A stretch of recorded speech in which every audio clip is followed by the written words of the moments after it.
Salut les amis, j'espère que vous allez bien. On est parti. Nouvelle vidéo. On démarre avec les unes des quotidiens madrilènes. Le quotidien AS qui titre Aferraros à Mbappé. Kylian Mbappé, 12 buts, 2 passes D sur les 8 derniers matchs, toutes compétitions confondues. Pichichi en Liga, soulier d'or et à la recherche tout simplement de la Coupe du Monde des clubs. Il est sur une phase ascendante. C'est comme ça que l'on décrit la fin de saison de Kylian Mbappé. De toute façon, les amis, on le sait, on aura besoin d'un grand Mbappé si le Real doit aller au bout. Ça passera évidemment par un bon Kylian Mbappé et un Kylian Mbappé qui soit décisif et régulier, ce que l'on n'a pas forcément eu tout au long de la saison. En tout cas, il est vrai que sur la fin de saison, les stats sont très bonnes pour Mbappé. On enchaîne les amis, la une de Marca qui titre En el ojo del huracán. Alors l'Atlético Madrid est déjà du côté des États-Unis, le Real va bientôt prendre la direction des États-Unis. D'ailleurs, on regardera là les amis dans quelques instants la liste des joueurs retenus par Xabi Alonso pour le déplacement donc aux États-Unis pour la Coupe du Monde des clubs. Petite information en haut, Rodrigo vuelve a sonreír. On en parlera dans quelques instants. On a l'impression, mais on ne peut pas avoir véritablement d'informations claires, nettes et précises derrière tout ça, mais on a l'impression que Rodrigo n'a pas forcément très envie d'aller voir si l'herbe est plus verte ailleurs. On en parle dans quelques instants. On rappelle aussi les amis qu'aujourd'hui aura lieu la présentation de Trent Alexander-Arnold qui est prévue, il me semble, si mes souvenirs sont bons, un petit peu comme celle de Dean Huijsen à 12h30. Donc présentation pour Trent Alexander-Arnold qui est arrivé dès hier du côté de Madrid. Et une petite information déjà, Trent portera le numéro 12. On a des petites informations aussi les amis par rapport aux entraînements. Les joueurs ne s'entraîneront pas aujourd'hui, c'est jour de repos. Le retour à l'entraînement est prévu demain à 10h30 pour notamment les joueurs internationaux. Alors après, il y en a qui vont arriver du côté de Madrid, il y en a qui prennent directement la destination des États-Unis. Mais voilà, on entre dans la compétition là, du côté du Real. Premier match, c'est dans 6 jours. Petite information aussi déjà potentiellement sur la compo d'équipe et notamment la charnière défensive selon le quotidien AS lors de la Coupe du Monde des clubs et notamment face à Al Hilal dans 6 jours. On devrait avoir le duo Dean Huijsen, Raúl Asensio, donc la jeunesse au pouvoir. On sait que pour Rudiger c'est compliqué, pour Militao c'est aussi compliqué. Donc évidemment, normalement, on va s'appuyer un petit peu sur la jeunesse, tout du moins pour le début de la compétition. Peut-être que par la suite, on aura des changements, mais en tout cas pour le début de la compétition, Dean Huijsen et Raúl Asensio sont les grandissimes favoris pour être titularisés en charnière centrale. D'autres petites photos, les amis, de l'entraînement de la veille, Dani Carvajal qui poursuit son processus de récupération, comme on l'a dit, et évoqué déjà depuis quelques jours. Normalement, pas de temps de jeu pour Dani Carvajal lors de la Coupe du Monde des clubs. Normalement, les amis, parce qu'on ne veut pas risquer une rechute ou une nouvelle blessure du côté du Real alors qu'il est véritablement sur la fin de son processus de récupération. Mais on rappelle qu'il va prendre la direction des États-Unis et on ne sait jamais si le Real va loin dans cette Coupe du Monde des clubs. Peut-être qu'on offrira du temps de jeu, mais normalement sur la phase de groupe, il n'est pas prévu que Dani Carvajal bénéficie de temps de jeu. Les sourires, les amis, et aussi le retour, vous le voyez, côté droit de la photo. Fede Valverde est bien présent avec le sourire aux côtés de Thibaut Courtois et de Brahim Diaz. Fede a repris l'entraînement sans avoir de gêne particulière. On rappelle qu'il était touché depuis une dizaine de jours et il est vrai que la fin de saison, les 3 derniers mois de compétition ont été assez délicats pour Fede, qui a enchaîné souvent des gènes qui l'ont parfois éloigné des terrains, et on sait à quel point Fede peut avoir un rôle très très important au sein de cette équipe, et je pense que Xabi Alonso continuera de s'appuyer sur Fede comme Carlo l'a fait. Thibaut Courtois, le portier lui aussi, qui avait quelques petits pépins physiques depuis quelques jours, était bel et bien à l'entraînement hier, donc des bonnes nouvelles à quelques jours maintenant de l'entrée en liste du Real, tout simplement dans la compétition. On n'a pas eu plus d'informations les amis par rapport à la gêne et au gros coup reçu par Vinicius avec la sélection brésilienne. Voilà, on aura peut-être des informations aujourd'hui ou dans les prochains jours, même si personne n'est trop inquiet, donc ça devrait le faire pour Vini. La petite photo pour Xabi Alonso, qui continue de découvrir évidemment, entre guillemets, découvrir les joueurs qu'il commence à côtoyer depuis quelques jours. Maintenant, le petit résumé de l'entraînement de la veille, des exercices de passe, des exercices notamment de construction offensive, de sortie de balle depuis l'arrière.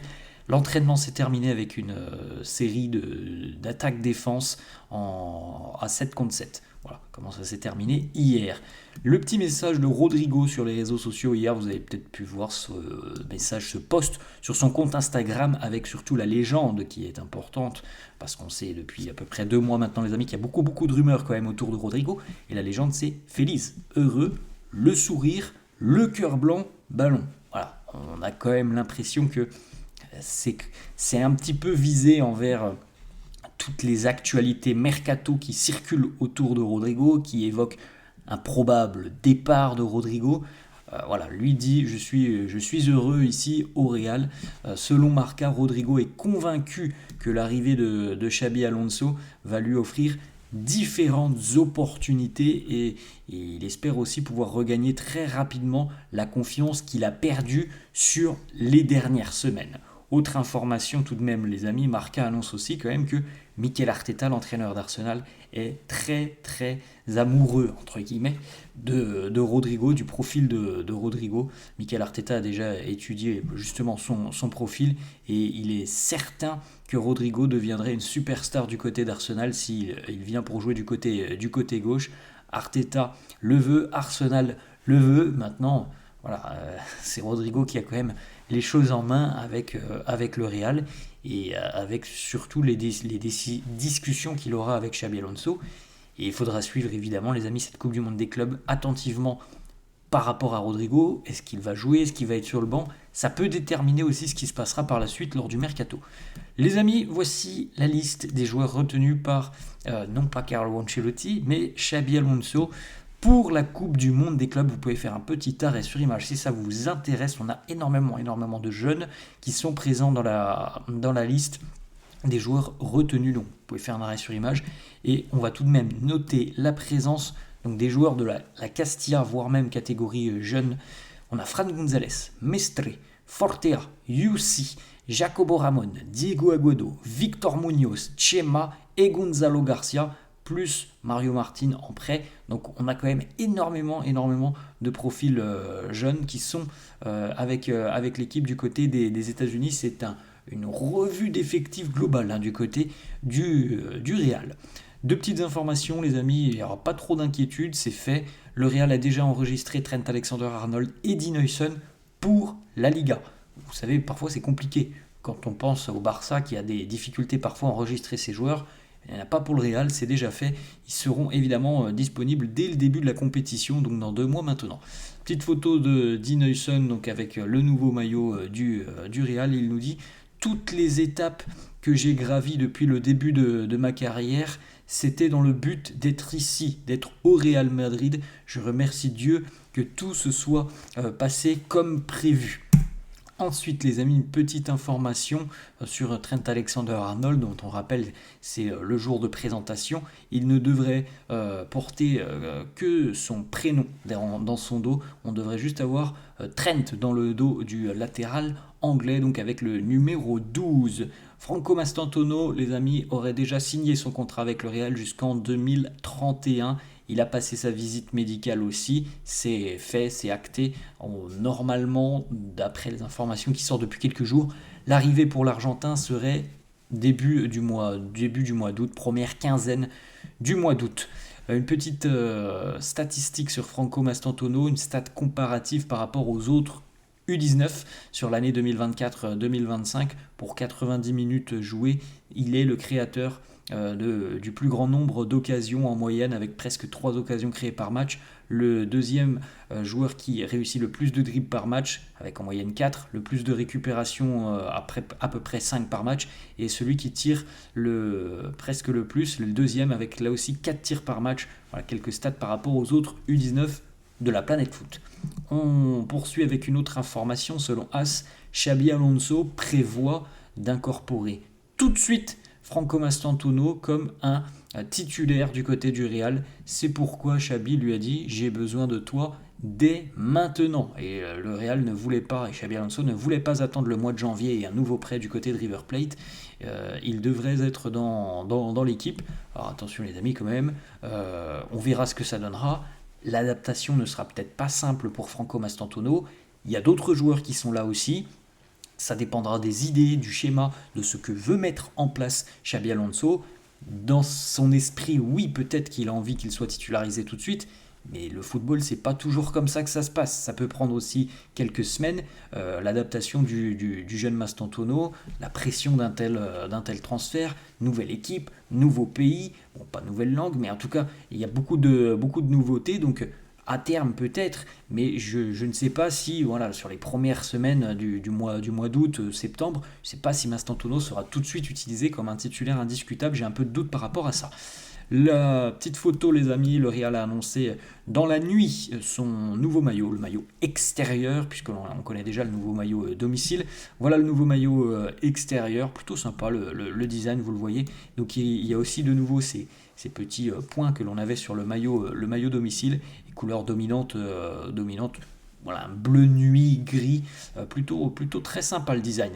Et puis une dernière petite information, alors lui aussi a certainement très envie de porter le nouveau maillot du Real Madrid. On avait vu hier son petit message de félicitations à Dean Huijsen avec la poignée de main d'Huijsen avec Xabi Alonso. Carreras qui poste une petite photo sur son compte Instagram, et donc il est du côté des États-Unis en train de se préparer avec le Benfica. Le petit cœur blanc. Bon, on peut penser peut-être que c'est un message pour le Real Madrid. On ne va pas en parler tous les jours, mais normalement, les amis, le Real reviendra très rapidement à la charge avec Carreras après la Coupe du Monde des clubs, ou alors après l'élimination peut-être du Benfica, donc d'ici à quelques semaines. Voilà les amis, la fin de cette vidéo, j'espère que ça vous a plu. N'hésitez pas comme d'habitude à lâcher un petit pouce bleu, merci à tous ceux qui le feront. N'hésitez pas à vous abonner à la chaîne, je vous souhaite une bonne journée, je vous dis à la prochaine. Ciao.